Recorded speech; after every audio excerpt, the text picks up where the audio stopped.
30 anos atrás, nenhum intelectual, político ou líder empresarial brasileiro seria cretino bastante para aceitar a mídia popular como sua principal fonte de informações.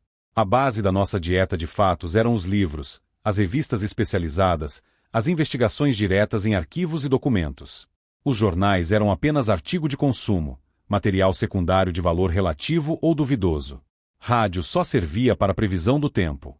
Televisão era para empregadinhas domésticas.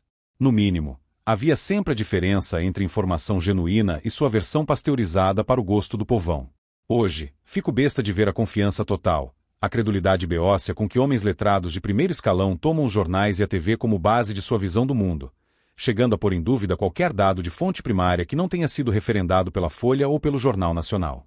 Uma vez, discutindo com um militar de alta patente que, para cúmulo, tinha sido oficial de informações, lhe perguntei se tinha lido tais ou quais livros, básicos para o assunto que estávamos debatendo. Não, ele não lera nenhum. Então de onde o senhor tira suas informações? Perguntei. E ele, com a cara mais bizonha, eu leio o jornal, uai. Uai, digo eu. Sou mesmo o remanescente de uma raça extinta. Não é à toa que o meu nome, de origem norueguesa, quer dizer sobrevivente. Com frequência sinto que já morri, que minha alma atravessou os mundos, que voltei do além e estou tentando conversar com índiozinhos recém-nascidos, ainda perdidos no seu acanhado ambiente terrestre, persuadidos de que a floresta é o cosmos. Quando você abre a seção de opiniões de um jornal, ou mesmo a parte cultural, não encontra nada ali que não seja tradução, em ideias, ou arremedos de ideias, do universo de fatos que consta nas páginas noticiosas do mesmo jornal, e, quando lê as notícias, elas confirmam essas mesmas opiniões. Nas universidades, nas entrevistas de TV, nos debates do parlamento, nada se ouve que não seja ampliação, ou melhor, o inchaço vegetativo desse material. É tudo uma redundância perfeita, circular, fechada, repetitiva e eternamente autofágica. Qualquer novidade autêntica, qualquer elemento de fora que ali se introduza é expelido por um batalhão de anticorpos que o devolvem às trevas da inexistência. Ninguém sabe de nada que os outros já não saibam. Ninguém diz nada que os outros já não tenham dito ou estejam ansiosos para dizer. Curiosamente, para quem vive dentro dessa atmosfera, a rarefação mesma do seu conteúdo é fonte de uma tremenda sensação de segurança. A ignorância geral confirma as ignorâncias individuais, que por sua vez a confirmam de volta, produzindo uma impressão de generalizada onissapiência. Daí esse fenômeno impressionante, tipicamente brasileiro, do qual não se encontra similar no mundo. O intelectual acadêmico radicalmente apedeuta, semi-analfabeto, ignorante até do idioma, que é consultado sobre 1001 assuntos, faz discípulos e se torna uma referência indispensável, um maitre a penser, um guru. É claro que as coisas se passam de modo diverso nos Estados Unidos. Aqui as revistas de opinião e análise são tantas que até os comentaristas de TV têm de se manter mais ou menos no nível delas ou ser desmoralizados pelo primeiro entrevistado. E mesmo os políticos que têm interesse em reforçar o prestígio da grande mídia para serem troca reforçados por ela sabem que é tudo um teatro. Uma coisa é gostar de aparecer no New York Times, outra coisa é tomar decisões com base no que ele publica. E a fiscalização em cima da grande mídia é tão cerrada, que ninguém acima do nível médio da população vai acreditar no que sai num jornal ou noticiário de TV sem primeiro conferir a palavra dele com a de seus respectivos sites de Media Watch. O decréscimo irrefriável na tiragem dos grandes jornais, paralelo ao crescimento do jornalismo eletrônico, não reflete só uma mudança tecnológica, mas a preferência inevitável dada ao meio que permite a mais rápida comparação de uma variedade de fontes e suas respectivas análises. Na tela do computador você pode ler uma notícia em 15 versões diferentes em questão de minutos. Nem mesmo a televisão permite isso. Os noticiários televisivos não são sincronizados, e quando são você não pode assistir a vários deles ao mesmo tempo sem perder nada. No computador você vai e volta entre 10, 20, 30 páginas de notícias, captando rapidamente a pluralidade das versões e dos enfoques. Daí a tendência da mídia impressa de apostar cada vez mais nos artigos longos, de análise, cuja leitura é mais fácil no papel do que na tela, o que não impede que sejam também reproduzidos simultaneamente na internet, ou então nas colunas diárias, ou semidiárias, onde o leitor se acostuma à voz e ao tom dos seus articulistas preferidos. Digo voz porque muitas colunas são lidas também no rádio. E esses colunistas são em geral ótimos, dominadores perfeitos da língua inglesa, escritores na acepção plena do termo, sempre trazendo alguma novidade que pelo menos infunde vida na discussão geral.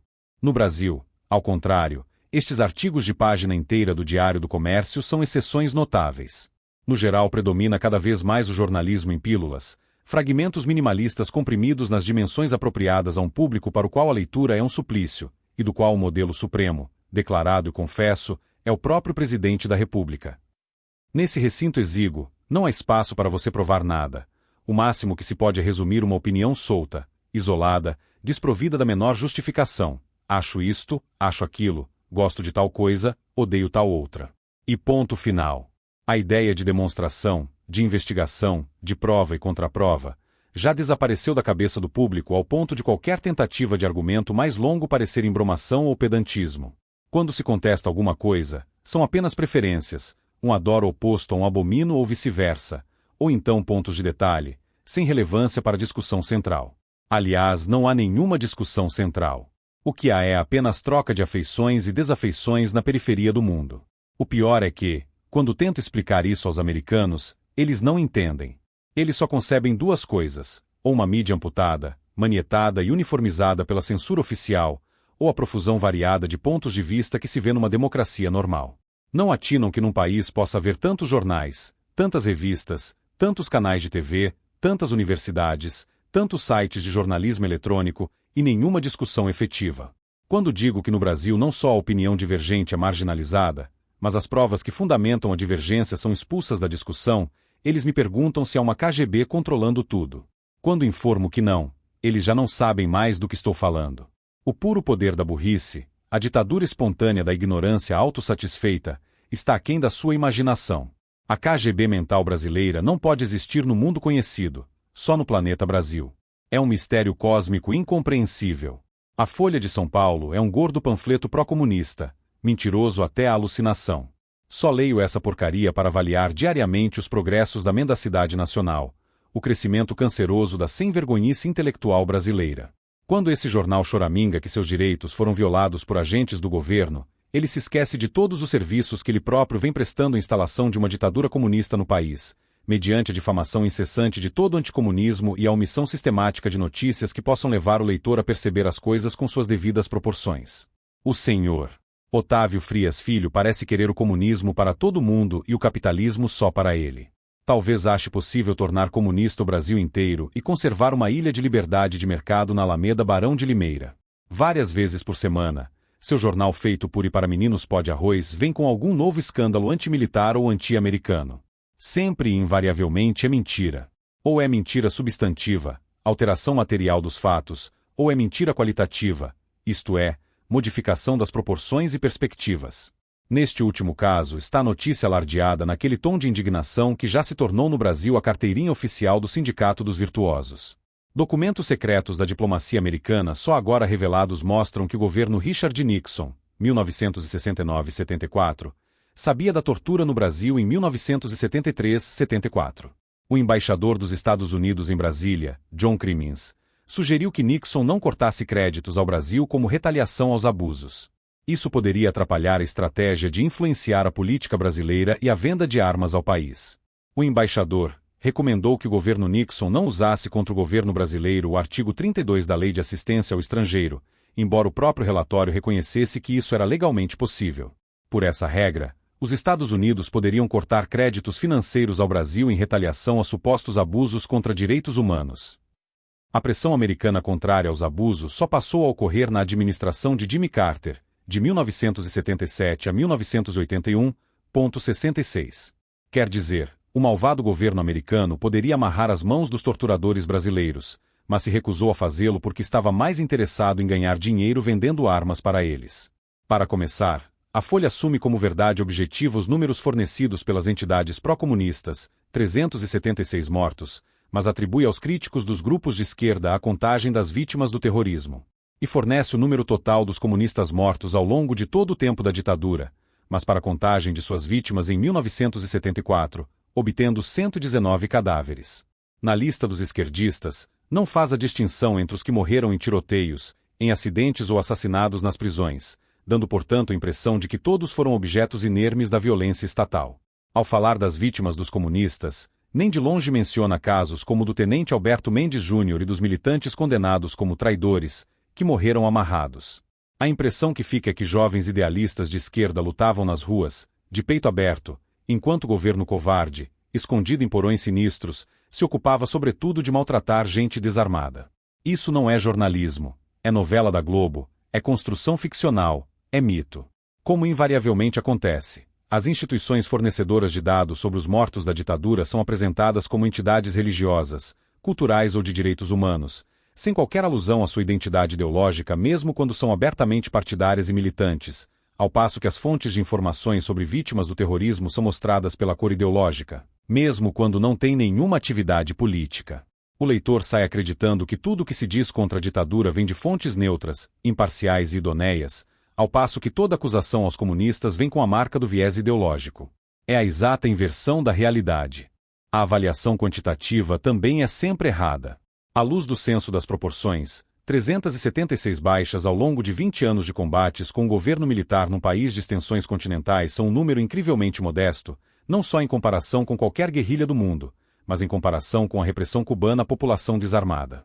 Fidel Castro matava essa quantidade de pessoas a cada 2 meses, aliás com a ajuda dos terroristas brasileiros, que nunca viram nisso nada de mal. Não convém esquecer que a ditadura nacional não fez mais de 2.000 prisioneiros políticos ao longo de 2 décadas, enquanto Cuba, com uma população muito menor que a do Brasil, chegou a ter 100.000 simultaneamente. Antes de fingir escândalo ante os números da repressão no Brasil, a Folha deveria considerar a alternativa que os terroristas ofereciam. A alternativa democrática inexistia. A luta era entre a ditadura mais sanguinária do continente, que financiava e coordenava as guerrilhas desde Havana, e um governo autoritário improvisado para deter, com a menor violência possível, a ascensão comunista decidida a matar um número ilimitado de pessoas hasta la vitória siempre. A matéria também não fornece os pontos de comparação necessários para dar aos fatos a sua significação devida. Os Estados Unidos jamais cortaram créditos para a URSS ou a China, onde os prisioneiros desarmados que sofriam tortura e homicídio estatal se contavam aos milhões. Por que deveria fazê-lo no caso de um país onde as supostas vítimas não passavam de algumas dezenas, sendo a quase totalidade deles terroristas surpreendidos em plena ação homicida? A perspectiva histórica dos fatos também é totalmente falsificada. A impressão transmitida ao leitor é que o governo de Washington, controlador onipotente da ditadura brasileira, não fez o que podia para refrear a violência de seus paus-mandados locais, prontos a ceder à primeira ameaça de sanções comerciais. Na verdade, o prestígio americano ante o governo de Brasília estava num dos pontos mais baixos da sua história. Por iniciativa do chanceler Azeredo da Silveira, um esquerdista histórico, os altos postos do Itamaraty foram todos preenchidos por simpatizantes comunistas, logo apelidados significativamente de barbudinhos pelos seus colegas, numa alusão direta à pletora de barbas por fazer na elite revolucionária cubana. O presidente Geisel, ansioso por marcar uma diferença, tendia nitidamente a uma política terceiro-mundista e anti-americana, aproximando-se da China, dando preferência à Alemanha como fornecedora de materiais para a construção da malfadada usina nuclear de Angra dos Reis, e, para acúmulo, fornecendo armas e dinheiro para ajudar Cuba a invadir Angola. A decisão mais hostil aos Estados Unidos já tomada por um presidente brasileiro antes ou depois disso, perto da qual as bravatas nacionalistas de Jânio Quadros e João Goulart se reduzem a meros puns diplomáticos. Sanções comerciais, àquela altura, soariam como provocações intoleráveis. Longe de refrear a violência estatal, só criariam ainda mais hostilidade para com os Estados Unidos. Nenhum governo do mundo correria esse risco para defender algumas dúzias de indivíduos, aliás seus inimigos. A impressão de escândalo moral que a Folha quer criar em torno das mensagens do embaixador Crimmins é inteiramente forçada e artificiosa. Quanto à venda de armas para o Brasil, que a Folha apresenta como motivo interesseiro por trás da decisão americana de não interferir na situação local, é preciso ser muito idiota para acreditar que ela tivesse grande valor comercial para os Estados Unidos, ao ponto de determinar decisões diplomáticas por mero desejo de dinheiro. Esse comércio era importante porque, àquela altura, era o último ponto de contato onde o governo americano e os militares brasileiros tinham interesses comuns, sendo absolutamente necessário preservá-lo como base para uma possível reconstrução das boas relações entre os dois países. Qualquer embaixador com que superior a 12 recomendaria a seu governo o que Crimmins recomendou a Nixon. Tentar enxergar aí motivos de cobiça é malícia pueril, o equivalente folístico da inteligência. E Jimmy Carter não pressionou as autoridades brasileiras por estar sinceramente preocupado com os direitos humanos. Ele sempre foi um protetor de ditadores comunistas sanguinários. O que ele quis impedir foi a total derrota da guerrilha latino-americana, que, graças a ele, sobreviveu ao período de repressão e floresceu ilimitadamente nas décadas seguintes, acabando por criar a maior força militar latino-americana e elevar-se à condição de dominadora monopolística do tráfico de drogas no continente com a ajuda do Plano Colômbia de Bill Clinton.